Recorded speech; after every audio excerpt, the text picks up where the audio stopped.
കഴിഞ്ഞ ദിവസങ്ങളിൽ BJPയെ കേന്ദ്രീകരിച്ചുകൊണ്ട് ചില വാർത്തകൾ പ്രചരിപ്പിച്ച് വരികയാണ്. അതിൽ ഞാൻ പറയാത്തതായിട്ടുള്ള ചില കാര്യങ്ങൾ ഉൾപ്പെടെ അതിൽ വന്നിട്ടുണ്ട് എന്നുള്ളത് ദൗർഭാഗ്യകരമാണ്.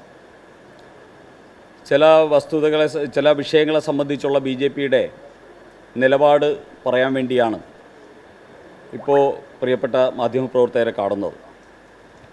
നമുക്കറിയാം, കേരളത്തിൽ മതത്തെയും വിശ്വാസത്തെയും ഉൾക്കൊണ്ടുകൊണ്ട് ബഹുമാനിച്ചുകൊണ്ട് പ്രവർത്തിക്കുന്ന മതത്തെയും വിശ്വാസത്തെയും ഉൾക്കൊണ്ടുകൊണ്ടും ബഹുമാനിച്ചുകൊണ്ടും പ്രവർത്തിക്കുന്ന ഒരു രാഷ്ട്രീയ പാർട്ടിയാണ് ഭാരതീയ ജനതാ പാർട്ടി. മതത്തെ ബഹുമാനിക്കുകയും വിശ്വാസങ്ങളെ സംരക്ഷിക്കുകയും ചെയ്യുന്നതോടൊപ്പം തന്നെ ഈ രാജ്യത്തുള്ള എല്ലാവരെയും ഒന്നായി കണ്ടുകൊണ്ട് എല്ലാവർക്കും തുല്യനീതി കൊടുക്കുക എന്നുള്ളതും BJPയുടെ പ്രഖ്യാപിതമായിട്ടുള്ള ലക്ഷ്യമാണ്. ആരോടുമില്ല പ്രീണനം, എല്ലാവർക്കും തുല്യനീതി എന്നതാണ് BJPയുടെ പ്രഖ്യാപിതമായിട്ടുള്ള ലക്ഷ്യം. ആ രീതിയിൽ പ്രവർത്തിക്കുന്ന ഒരു രാഷ്ട്രീയ പാർട്ടി എന്ന നിലയിൽ ഈ രാജ്യത്തിലെ 140 കോടി ജനതയുടെ ക്ഷേമവും ഐശ്വര്യവും അവരുടെ ഉയർച്ചയുമാണ് BJPയുടെ ലക്ഷ്യം. അത്തരത്തിലുള്ള ഭരണപരമായിട്ടുള്ള കാര്യങ്ങളിൽ മതപരമായിട്ടുള്ള ചിന്തയോ വിവേചനമോ കഴിഞ്ഞ 12 വർഷമായിട്ട് ശ്രീ നരേന്ദ്രമോദി നേതൃത്വം നൽകുന്ന കേന്ദ്ര സർക്കാരിൻ്റെ ഭാഗത്തുനിന്നോ ഈ രാജ്യത്ത് 20-ൽ പരം വരുന്ന സംസ്ഥാനങ്ങളിൽ BJP നേതൃത്വം നൽകുന്ന ഭരണകൂടമുണ്ട്. ആ സംസ്ഥാനങ്ങളിലോ ജാതിയുടെയോ മതത്തിൻ്റെയോ അടിസ്ഥാനത്തിൽ ഭരണപരമായിട്ടുള്ള വിവേചനം ഉണ്ടായിട്ടില്ല. അത്തരത്തിലുള്ളൊരു വിവേചനം നിലനിൽക്കുന്ന സംസ്ഥാനങ്ങളിൽ ഒന്ന് ഈ കേരളമാണ്. കേരളത്തിലെ ന്യൂനപക്ഷ അവകാശങ്ങൾ പോലും 80:20 എന്ന നിലയിൽ വിവേചിച്ച് നൽകുന്ന ഒരു വിവേചനം ഈ കേരളത്തിൽ നിലനിൽക്കുന്നു. പക്ഷേ BJP ഭരിക്കുന്ന ഒരു സംസ്ഥാനങ്ങളിലും അത്തരത്തിലുള്ള വിവേചനങ്ങൾ നിലനിൽക്കുന്നില്ല. മുനമ്പം വിഷയം ഉയർന്നു വന്നപ്പോഴും മതപരമായിട്ടുള്ള വിവേചനമാണ്. മതേതരത്വത്തെക്കാൾ ഇവിടെ തട്ട് താണു നിന്നത് മതപരമായിട്ടുള്ള വിവേചനത്തിനാണ്. അതുപോലെ തന്നെ പാലാ ബിഷപ്പിന് നേരെ ആക്രമണമുണ്ടായ സമയത്തും പാലാ ബിഷപ്പിനെ പ്രതിരോധിക്കാനോ അദ്ദേഹത്തെ ന്യായീകരിക്കാനോ ഈ കേരളത്തിലെ മതേതരത്വം പറയുന്ന കോൺഗ്രസിനെയോ കമ്മ്യൂണിസ്റ്റ് പാർട്ടിയെയോ കണ്ടില്ല. SDPIയുടെ താൽപ്പര്യത്തിനനുസരിച്ച് പാലാ ബിഷപ്പിനെ ഒറ്റാനും ഒറ്റുകൊടുക്കാനുമാണ് പ്രതിപക്ഷ നേതാവും മുഖ്യമന്ത്രിയും ഒരുമിച്ച് ചേർന്ന് പരിശ്രമിച്ചത്. ഇവിടെയൊക്കെ BJPയുടെ നിലപാട് വളരെ പ്രഖ്യാപിതമായിട്ടുള്ള നിലപാടാണ്.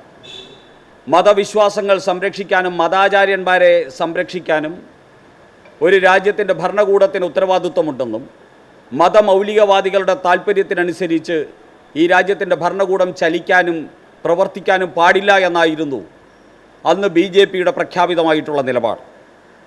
ആ നിലപാട് ഞാൻ ഈ സമയത്ത് ആവർത്തിച്ചു പറയാൻ ആഗ്രഹിക്കുന്നു. അതുപോലെ തന്നെ ആത്മീയ നേതാക്കളെയും പുരോഹിതന്മാരെയും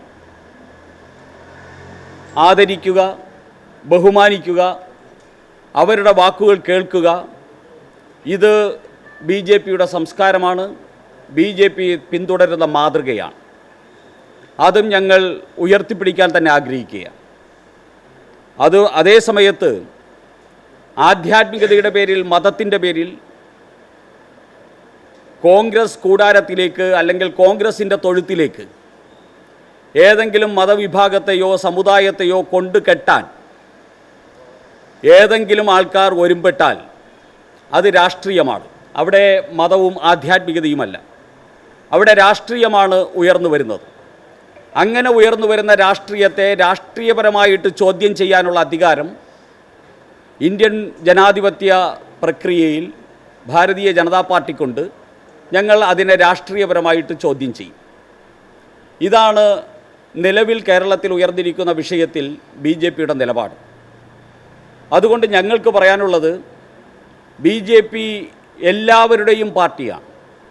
ഞാൻ കഴിഞ്ഞ ദിവസം സൂചിപ്പിച്ചതുപോലെ ഇന്ത്യയിൽ ക്രിസ്ത്യൻ സമൂഹത്തെ ചേർത്ത് പിടിച്ച് ഏറ്റവും കൂടുതൽ ക്രിസ്ത്യാനികൾ പ്രവർത്തിക്കുന്ന പാർട്ടി ഇന്ന് BJP ആണ്. അതുപോലെ തന്നെ മുസ്ലിം സമൂഹത്തിൽ നിന്നും ആയിരക്കണക്കിന് ആൾക്കാർ ഇന്ന് BJPയിൽ അംഗത്വം എടുക്കാനും BJPയുടെ നേതാക്കന്മാരായിട്ട് പ്രവർത്തിക്കാനും സന്നദ്ധരായിട്ട് വന്നുകൊണ്ടിരിക്കുന്നു.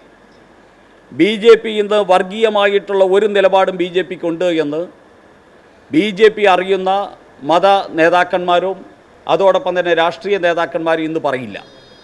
ആ രീതിയിലേക്ക് BJP ഒരു ഇൻക്ലൂസീവായിട്ടുള്ള രാഷ്ട്രീയ പാർട്ടിയായി ഈ രാജ്യത്ത് മാറിക്കഴിഞ്ഞിരിക്കുന്നു. അങ്ങനെയുള്ള BJPയാണ് ഇവിടുത്തെ പൊതുസമൂഹത്തിനോട് പറയാൻ ആഗ്രഹിക്കുന്നത്. മതത്തിനും വിശ്വാസത്തിനും അതിൻ്റേതായിട്ടുള്ള പ്രാധാന്യമുണ്ട്, ബഹുമാനമുണ്ട്, ആദരവുണ്ട്. മതത്തെയും വിശ്വാസത്തെയും ഏതെങ്കിലും ഒരു രാഷ്ട്രീയ പാർട്ടിയുടെ താല്പര്യത്തിന് വേണ്ടി കൊണ്ടുകെട്ടാൻ ശ്രമിച്ചാൽ അതിനെ വിമർശിക്കാനുള്ള സ്വാതന്ത്ര്യവും എല്ലാവർക്കും ഉള്ളതുപോലെ BJPക്കുമുണ്ട്. അത്തരത്തിലുള്ള വിമർശനങ്ങളെ ദുർവ്യാഖ്യാനം ചെയ്യപ്പെടരുത് എന്നാണ് എനിക്ക് അഭ്യർത്ഥിക്കാനുള്ളത്.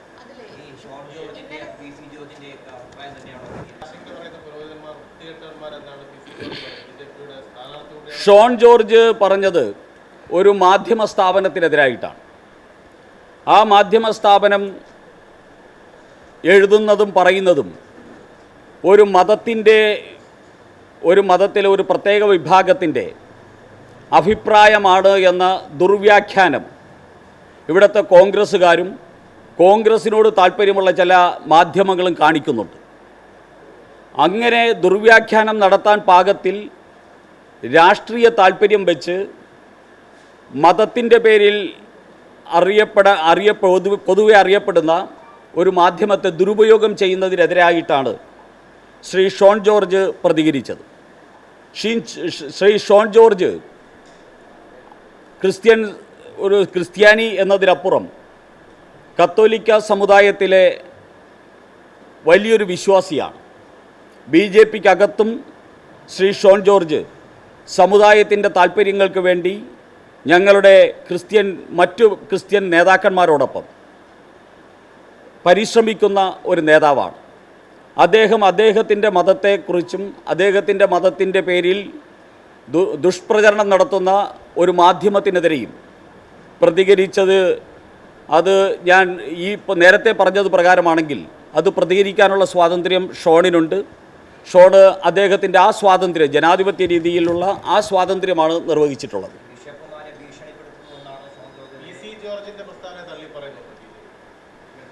PC ജോർജ് പൂഞ്ഞാറിൽ അദ്ദേഹത്തിൻ്റെ പൂഞ്ഞാറിലുള്ള സാഹചര്യങ്ങൾക്കനുസരിച്ച് അദ്ദേഹം ഒരു പ്രസ്താവന നടത്തിയിരിക്കുന്നു. അത് അദ്ദേഹത്തിൻ്റെ പ്രാദേശികമായിട്ടുള്ള സാഹചര്യത്തിൻ്റെ അടിസ്ഥാനത്തിൽ നടത്തിയൊരു പ്രസ്താവനയായിട്ടാണ് എനിക്ക് തോന്നുന്നത്. അതിനെ സംബന്ധിച്ച് നിങ്ങൾക്ക് എന്തെങ്കിലും വിശദീകരണം ആവശ്യമുണ്ടെങ്കിൽ അദ്ദേഹത്തിനോട് തന്നെ എത്ര വട്ടം വേണമെങ്കിലും നിങ്ങൾക്ക് വിശദീകരണം ചോദിക്കാവുന്നതാണ്. അതിനെ സംബന്ധിച്ച് അദ്ദേഹം നിങ്ങളോട് വിശദീകരിക്കും. ഞാൻ വളരെ വ്യക്തമായിട്ട് പറഞ്ഞല്ലോ. PC ജോർജ് സാറ് പറഞ്ഞതിനെ സംബന്ധിച്ച് അദ്ദേഹം അവിടുത്തെ പ്രാദേശിക ഘടകങ്ങളുടെ അടിസ്ഥാനത്തിൽ പറഞ്ഞതാണ്. അത് അദ്ദേഹത്തിനോട് വിശദീകരണം ചോദിക്കുക. അതിനെ സംബന്ധിച്ച് പാർട്ടി ഒരു വിശദീകരണം നൽകാൻ ഉദ്ദേശിക്കുന്നില്ല. അതേ സമയത്ത് പാർട്ടിയുടെ നിലപാട് സുവ്യക്തമാണ്. അത് ഞാനിവിടെ സൂചിപ്പിച്ചു കഴിഞ്ഞു.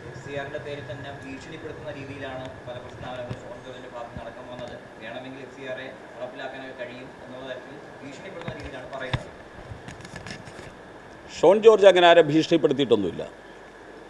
ഷോൺ ജോർജ് അദ്ദേഹത്തിൻ്റെ മനസ്സിൽ തോന്നിയത് രാഷ്ട്രീയപരമായിട്ടുള്ള ഒരു വിമർശനം എന്ന നിലയിൽ വിമർശിക്കുകയായിരുന്നു ഉണ്ടായത്. ആ വിമർശനം നടത്താനുള്ള സ്വാതന്ത്ര്യം എല്ലാവർക്കും ഉണ്ട്. അത് മതത്തിന് നേരെയുള്ള വിമർശനമല്ല, അത് സഭയ്ക്ക് നേരെയുള്ള വിമർശനമല്ല, അതൊരു മാധ്യമ സ്ഥാപനത്തിന് നേരെയുള്ള വിമർശനമായിരുന്നു. ആ മാധ്യമ സ്ഥാപനം രാഷ്ട്രീയ താല്പര്യത്തോടു കൂടി അതിൽ ലേഖനങ്ങൾ എഴുതിയതും എഡിറ്റോറിയൽ എന്ന പേരിൽ എതിരായിട്ടുള്ള ഒരു രാഷ്ട്രീയ വിമർശനമാണ്. ജനാധിപത്യ സംവിധാനത്തിൽ രാഷ്ട്രീയ വിമർശനത്തിന് എല്ലാവർക്കുമുള്ള സ്വാതന്ത്ര്യമുണ്ട്. ആ സ്വാതന്ത്ര്യമാണ് ഷോൺ വിനിയോഗിച്ചത്.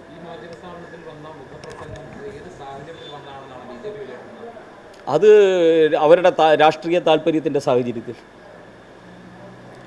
അവരുടെ കോൺഗ്രസിൻ്റെ പാളയത്തിലേക്ക് കോൺഗ്രസിൽ നിന്ന് ജീവനും കൊണ്ട് രക്ഷപ്പെട്ടുകൊണ്ടിരിക്കുന്ന ക്രിസ്ത്യൻ സമൂഹത്തെ, കത്തോലിക്ക സമൂഹത്തെ വീണ്ടും കോൺഗ്രസിൻ്റെ തൊഴുത്തിൽ കൊണ്ട് കെട്ടാൻ വേണ്ടി ഉള്ള പരിശ്രമത്തിൻ്റെ ഭാഗമായിട്ടുള്ള സാഹചര്യമാണ്. ആ സാഹചര്യത്തെയാണ് ഷോൺ വിമർശിച്ചത്.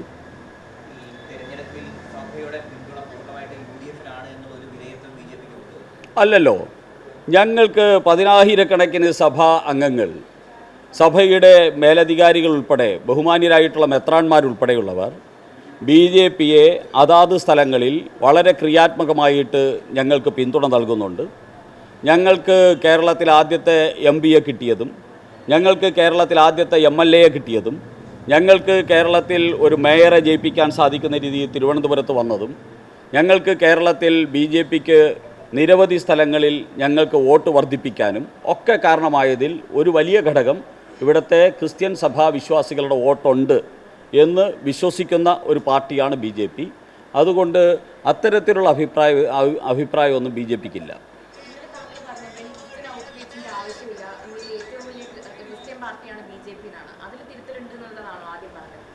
ഇന്ത്യയിൽ ക്രിസ്ത്യൻ സമൂഹം ഏറ്റവും കൂടുതലുള്ള പാർട്ടി BJPയാണ്. ക്രിസ്ത്യൻ ഭൂരിപക്ഷമുള്ള സംസ്ഥാനങ്ങൾ മുഴുവൻ ഭരിക്കുന്നത് BJPയാണ്. അതുകൊണ്ട് ക്രിസ്ത്യൻ സമൂഹത്തിൻ്റെ അട്ടിപ്പേറവകാശമായിട്ട് കോൺഗ്രസ്സോ ഇവിടുത്തെ കേരള കോൺഗ്രസ്സുകളോ വരണ്ട.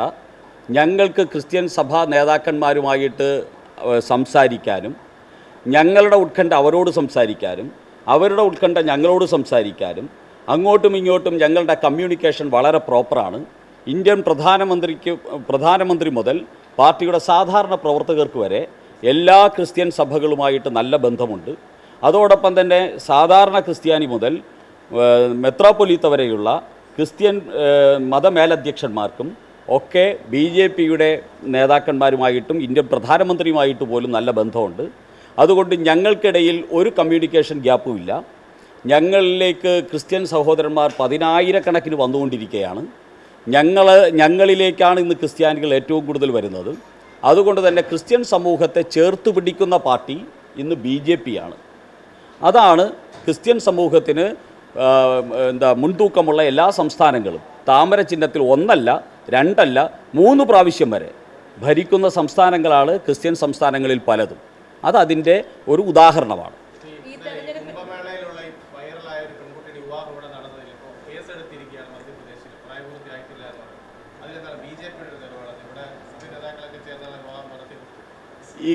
ഈ കേരളത്തിൽ ഈ CPMനെ പോലെയുള്ള മൂഢരാഷ്ട്രീയം നടത്തുന്ന പാർട്ടികളുണ്ടല്ലോ, എന്ത് കിട്ടിയാലും അങ്ങ് വിഴുങ്ങി ഇവിടെ മതേതരം ഉണ്ടാക്കാൻ വേണ്ടി ശ്രമിക്കുന്ന ഈ നാറിയ രാഷ്ട്രീയം, അതിനുള്ള ഒരു തിരിച്ചടിയാണ് ഇത്.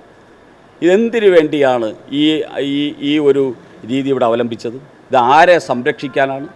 ആരെ പോഷിപ്പിക്കാനാണ്? ഒരു 16 വയസ്സുകാരിയായിട്ടുള്ള കുട്ടിയുടെ കള്ള സർട്ടിഫിക്കറ്റ് വാങ്ങി ആ കുട്ടിയുടെ കല്യാണം നടത്തിപ്പിക്കലാണോ ഈ പാർട്ടിയുടെ MP ഗോവിന്ദൻ്റെ പണി? ഇവിടുത്തെ വിദ്യാഭ്യാസ വകുപ്പ് മന്ത്രി ശിവൻകുട്ടിയുടെ പണി 16 വയസ്സുകാരുടെ കല്യാണം നടത്തി കൊടുക്കലാണോ? ഇവിടെ മാർക്സിസ്റ്റ് പാർട്ടിയുടെ MP A റഹീമിൻ്റെ പണി ഇതാണോ? ഇവർക്ക് വേറെ പണിയൊന്നുമില്ലേ? അപ്പോൾ ഇതൊരു ഗൂഢാലോചനയായിരുന്നു. ആ ഗൂഢാലോചനയാണ് ഇന്ന് പിടിക്കപ്പെട്ടിരിക്കുന്നത്. ആ ഗൂഢാലോചനയിൽ MP ഗോവിന്ദനും അതോടൊപ്പം തന്നെ V ശിവൻകുട്ടിയും A റഹീമും പങ്കാളിയാണ്. ആ പങ്കാളിയായിരിക്കുന്ന ഇവരെ ആ ഗൂഢാലോചനയിൽ കേസിൽ പ്രതിയായി SC/ST അട്രോസിറ്റി നിയമപ്രകാരവും ക്രിമിനൽ കോൺസ്പിറസി നിയമപ്രകാരവും MP ഗോവിന്ദനും V ശിവൻകുട്ടിയും A റഹീമും പ്രതിയായിട്ട് ജയിലിൽ കിടക്കാൻ യോഗ്യരായിരിക്കുകയാണ് ഇന്ത്യൻ ശിക്ഷാ നിയമപ്രകാരം.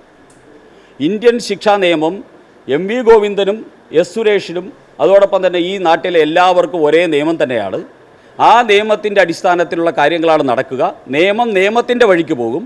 ആ നിയമത്തിൻ്റെ വഴിക്ക് പോയാൽ ഇവരെല്ലാവരും ജയിലിൽ കിടക്കാൻ തക്ക കുറ്റം ചെയ്തിട്ടുണ്ട് ഈ കോൺസ്പിറസിയുടെ പേരിൽ എന്നുള്ളതാണ് വസ്തുത.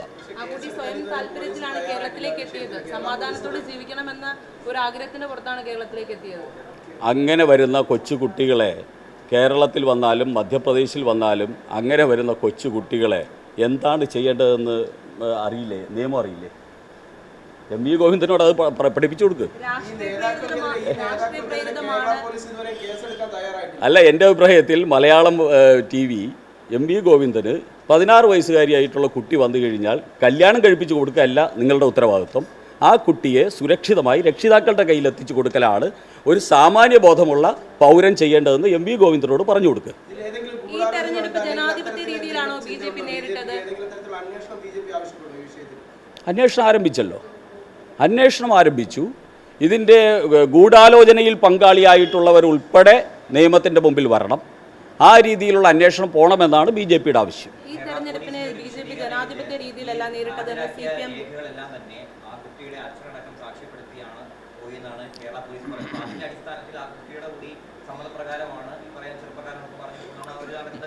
നമ്മൾ തമ്മിൽ ഇതിനെക്കുറിച്ചൊരു തർക്കം ആവശ്യമില്ലല്ലോ. 16 വയസ്സുകാരിയാണ് എന്ന് തെളിഞ്ഞാൽ നമ്മൾ ഈ പറയുന്ന കാര്യത്തിൽ എന്തെങ്കിലും പ്രസക്തിയുണ്ടോ? അച്ഛനാണ് ഒപ്പിട്ട് കൊടുത്തെങ്കിൽ അച്ഛൻ പ്രതി, എം വി ഗോവിന്ദനാണ് ഒപ്പിട്ട് സാക്ഷിയായിട്ടെങ്കിൽ എം വി ഗോവിന്ദൻ പ്രതി, അമ്മയാണ് ഒപ്പിട്ട് കൊടുത്തിട്ടുള്ളെങ്കിൽ അമ്മ പ്രതി. ഇതാണ് ഈ രാജ്യത്തിലെ നിയമം. അതാണ് പോക്സോ കേസ്. 16 വയസ്സുകാരിയായിട്ടുള്ള കുട്ടിയെ കല്യാണം കഴിക്കാൻ എം വി ഗോവിന്ദന് ആരാ അധികാരം കൊടുത്തത്? വി ശിവൻകുട്ടിക്ക് ഒരു 16-കാരി കുട്ടിയെ പിടിച്ച് കണ്ടവന് കെട്ടിക്കൊടുക്കാൻ ആരാ അധികാരം കൊടുത്തത്? ഇതിന് ഉത്തരം പറയട്ടെ CPM. നിയമം ഉൾപ്പെടെ പലയിടങ്ങളിലും BJP തെരഞ്ഞെടുപ്പിനെ നേരിട്ടത് ജനാധിപത്യ രീതിയിലല്ല എന്നുള്ളൊരു ആരോപണം CPM ഉയർത്തുന്നുണ്ട്.